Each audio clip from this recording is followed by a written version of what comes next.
I think one of the key things for a new space, especially something like psychedelic assisted care, is that the regulations, both medically and from the federal and state governments, create a lot of complexity. There's a lot of competing interests.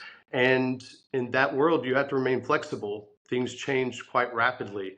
The history of these medicines has changed over the course of lifetime, back and forth from once being heralded as medicine to being the bane of civil society to once again being having its renaissance. And I think what that requires is that people remain flexible, and also that you have a certain level of humility and hubris.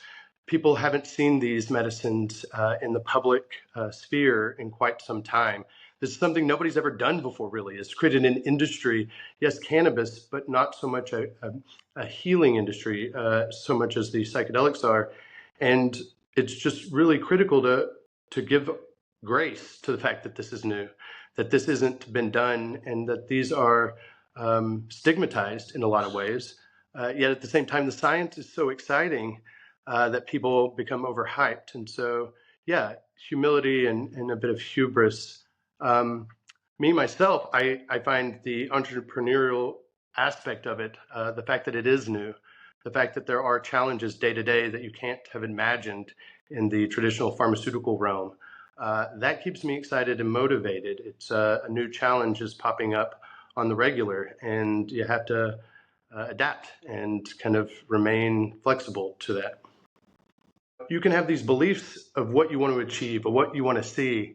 You can firmly hold those beliefs, but at the same time, you have to be somewhat loose in that, because you have to realize that things are not going to play out the way you intended, that things are not going to go the way that you wanted them to, just because you were ambitious, because you had plans. The rest of the world also has plans. The government has plans.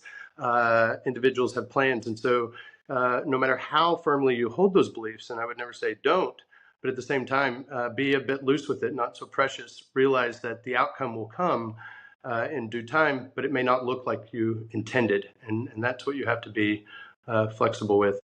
As the field progresses, what keeps me active is the faith that we are creating something bigger, something better that has value. And so for me to not say discouraged, it's to recognize that, to watch those who don't adapt and what happens. And I think with the team that we've built at the NPA and the folks that we are gathering to march behind this banner, we're really setting out to ensure that there is the intention, and that's something we can all believe in and get behind.